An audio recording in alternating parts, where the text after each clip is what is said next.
Okay, so thank you very much for coming, and thanks for the organizer of Machina 2026 for the invitation. So I will be speaking about well, the title of my presentation is a bit, I'd say, controversial, but yeah, I didn't find better to say whether humanoids are ready for the job. Okay, so it's the question. I can give you the answer quickly right away. It's no. Okay, and probably I will try to argue why and what is missing to bring this technology into the stage.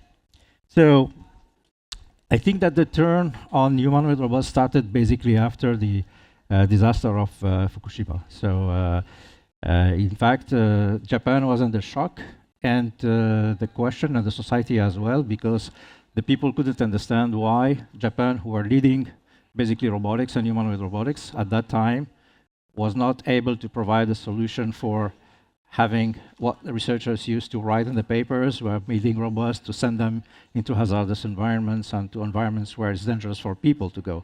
But at the end, okay, we end up sending these white guys, okay, to do the job, the dirty job. And most of them, of course, was a bit old because they didn't take young people for the reason of high radiation, as you might guess. So the other point, okay, of a disaster, let's say now, this is the forecast of what is the scenario for the growth of the population in Europe. Okay, I better not show you the one in Japan because then it's really more alarming than this one. With three scenarios, in terms of immigrants, okay, whether we keep the statu quo or we have 4 times of the statu quo and 2 times of the statu quo. And this curve speaks by itself about the problem that are facing most of the major industries, even in France, okay, that they have difficulties to hire people, okay, in some particular tasks. So, are humanoids ready for the job? What jobs? From my experience, for long years working on this field as a researcher, I see 3 main, okay, applications, possible applications for this. So, large-scale manufacturing, human assistance, and also the defense and security.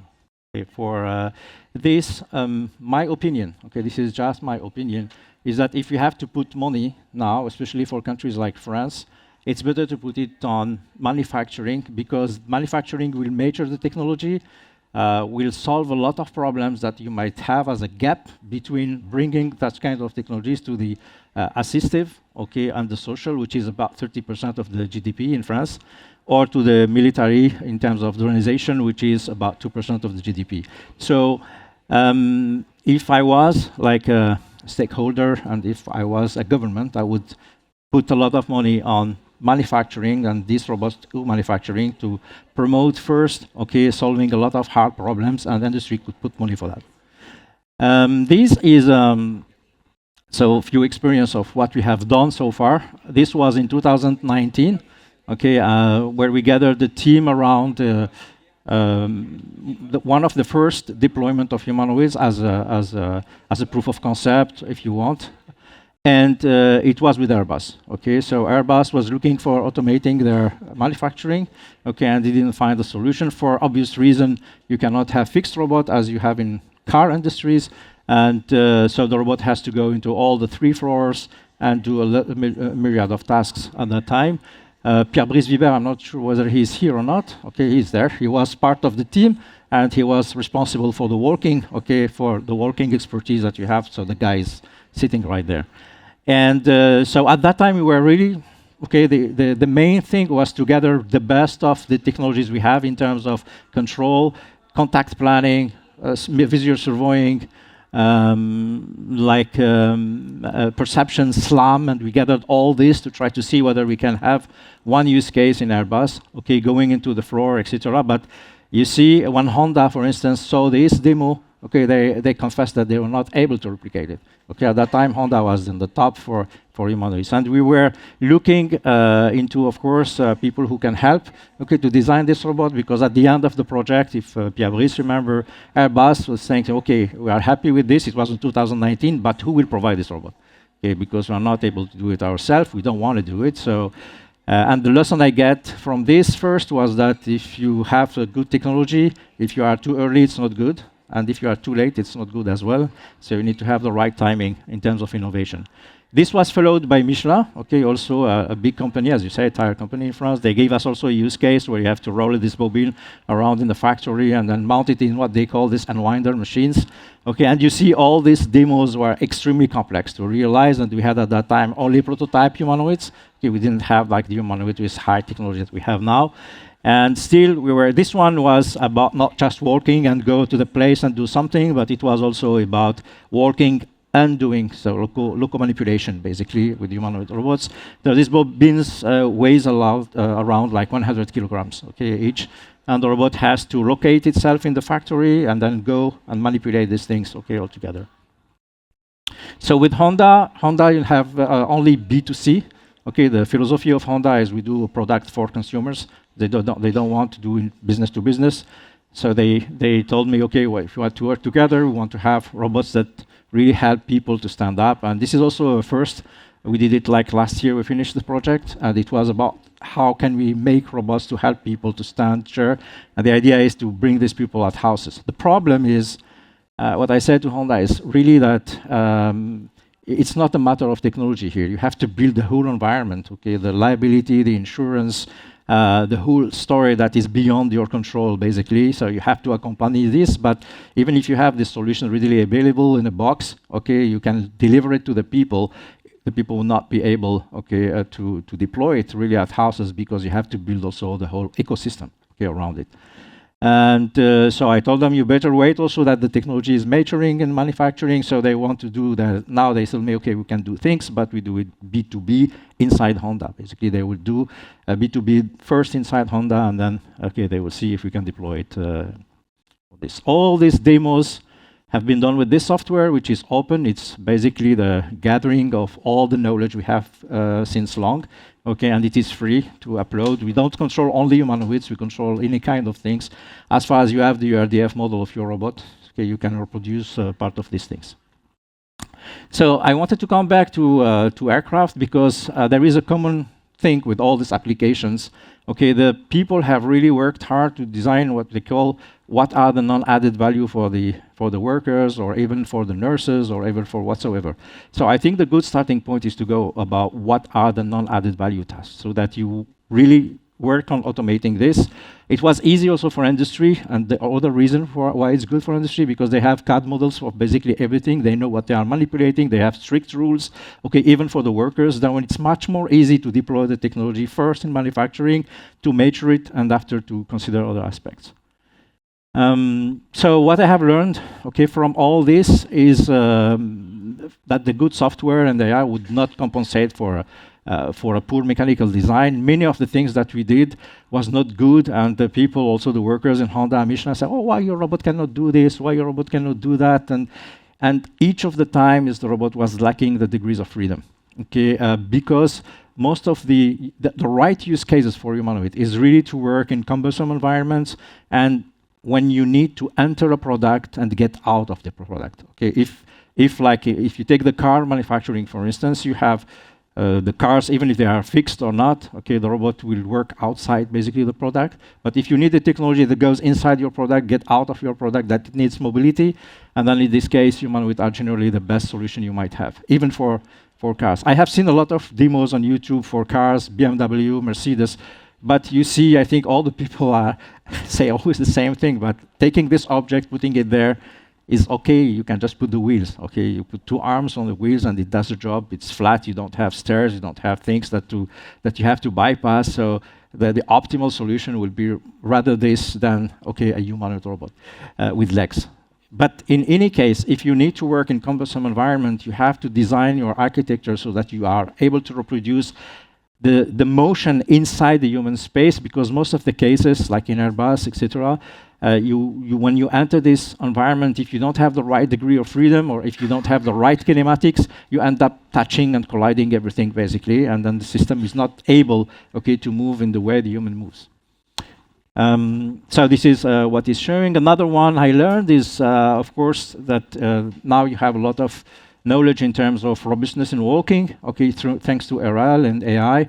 The problem for this is that in industry, you cannot go with your black box neural network and say, okay, just put it on your robot.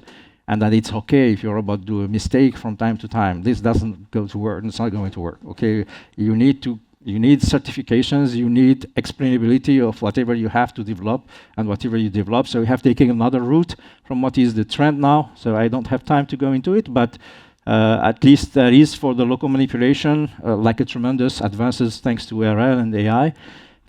But in robotics, the control has never been the problem. Okay, the problem has always been the perception. Okay, and in fact, my advice is to use data-driven approaches and black box policies in parsimony. Okay, when you want to do this on a robot, because you need to have this part of certification explainability, and it's better to say that the whole thing is something that I know how to explain, but there is some few parts that are data-driven, so the controller can be aware of. Okay, I know that this part is not something I can rely on 100%, so I can prepare like strategies to recover for that. So SLAM now is kind of a mature technology, so there's a lot of advances. I don't recommend industries to put money on that. There is big groups already working on this. It will be mature and you can be using it. Even with the semantics, which we didn't have at that time, it means a SLAM that can understand what's around the environment and locate the robot very nicely. So the execution performance is another bottleneck. So now you see all these robots are working slowly. Okay, too slowly for the industry. They say, okay, it's good, but at least can it do the things at the human pace, at human speed? Okay, if not, so the industry will not buy it. Okay, to be honest, so you have to do like demos, but or controllers that works at least at the human speed and human pace. And of course, last but not least, if you develop a humanoid technology without having a digital twin like nearby, or a management system that can allocate the task for these humanoid robots, so it will be extremely hard to deploy it. So in the case of Airbus, they have, of course, if you take this robot, even if it's really reliable and good at 100%, if you cannot connect it to any digital twin or to management who can allocate the task automatically, it will not going to fly. Okay, so that's why I think that what industry likes also wants, and part of the requirements is to have a turnkey solution to integrate the humanoids into the manufacturing. So safety is also something that not many people looked at, okay, but in industry you cannot, and even at houses, you will not bring any technology without safety. And the safety is not just a matter of software, okay, it's first of all the matter of hardware. You have to build a smart hardware, okay, and with sensing and all the things that make your robot safe, okay, in all cases. Safe means that it's safe for the human workers, it's safe for the environment. So in Airbus, for instance, that means, okay, if your robot fall and it will touch the fuselage and then it destroy the fuselage, it's 200K for me reparation. Okay, if your robot goes down in the stairs, it's falling, there is a worker there, how do you guarantee that your robot will not harm the workers? So these problems are really important, and they are of the heart of if you want to deploy this technology in terms of things to solve. So there is also one of the things we were speaking about is, so you can integrate really cheap sensing now, tactile and capacitive there is really cheap solutions that you can cover all your robot with. Also, there is no reason why the cover of the robot is rigid. This is an heritage of automation robots like Fanuc, etc. So I have spoken since years to, okay, so this robot now, there is no reason why they need to have a cover which is rigid, okay, and it will make it softer and it will make it safer, okay, if it fails, etc. So we work also a lot on how we can design the robot with soft cover and soft structures also inside an inner bone, of course, but at the upper part or the outer part, there is no reason why your robot should be rigid. So there is also a lot of discussion about whether we embed the batteries and the compute. Okay, and for me, the batteries, after talking with industries, they don't need to have really long time. Okay, so people spend a lot of time of doing batteries that stands long, but in fact you don't need it. Obviously, if the robot know how to plug itself, there is wires basically everywhere in Airbus, Michelin, and in all the cases, even in the houses, the robot can just take this and plug it. If your robot knows how to plug itself, then the problem is basically solved in indoor. Of course, if you are targeting military applications, that's another story. Okay, it's the same for the compute. Now 6G will be a game changer, basically. And there is no reason why to embed, okay, a lot of compute in your robot. You can have in a factory the compute that is localized somewhere, okay, and then communicate with your robot through 6G or through the networking. So basically, you need a minimum setup. This makes your robot already safe, not very expensive, okay, and something that practically can be deployed. The modularity is also an important point. So this I discovered also in industry. So there is no reason also why you build a humanoid robot with fixed hands, fixed head, fixed feet. Okay, there is in Airbus most of the cases the workers have hands to grab tools. Okay, they don't grab something else. Sometimes you need hands if you want to assemble things, but in most of the cases I see the workers will take tools. So if you know how to change tools very quickly, heads also, and also even the part. This is what we are doing with Schaeffler now. I advise Schaeffler to design humanoids that are extremely modular, so that you can change the base for the locomotion. You can change also the arm. You can change many things, but you need to design a system for changing mechanism that can stand the mechanical stress, robustness, change on the fly, without the need of turning off your robot, for instance, to automate the updates of the field bus, which is not easy with all the field buses to make them to update them, of course, to automate, of course, the control and the policy without the need of learning again, and no full retraining or programming. This is also very important. So the challenge now, what I have from industries basically is how can I program my robot without having someone dedicated to that? Okay, and this is where AI is bringing a lot of things here. Like you show what the robot has to do from a video, and then you are able to play it right on the fly. So we have good results on that are being patented now, and we have standing a paper that will go into it because we do it differently. We don't generate black box policies. So we use AI, but to generate codes that are explainable, and that can program your robot on the fly. Of course, local manipulation skill is one of the things which is hard to train, because you need to train the robot to walk and to manipulate together. So you need like a technology which is able to do that. And of course, the third point, which is important as well, is to be sure you can make sustainable and eco-friendly hardware software. Okay. So this is some concluding remarks, because many people are right now they show demos, which is on YouTube cycles, and they work a lot on the AI and the compute and the digits, but this is a long way to go to robots like Fanuc, who can do 1 million cycles, because if you bring your robot, to industries, you really need, to have more than a million or 200K cycles where your humanoid robot is doing the job without, of course, failures. And this is not a matter of bytes, This is a matter of atoms and molecules. Japan, if you unblock your robot, if you say my robot is made in France or made in China, I would like to know where are made the components, because the Japanese have worked a lot, spent a lot of time to know, what is the right material, for my gearbox or for the flex of your gearbox, and they are able to process like a steel, which has 0 default. And this is about the process. It's not about these things. Even China cannot reverse engineer it. They have spent years to know what is the best lubricant, that will allow you to have the cycles. And this is a matter of atoms and molecules, not a matter of bytes. Thank you for listening. And this is just the sponsors for the talk.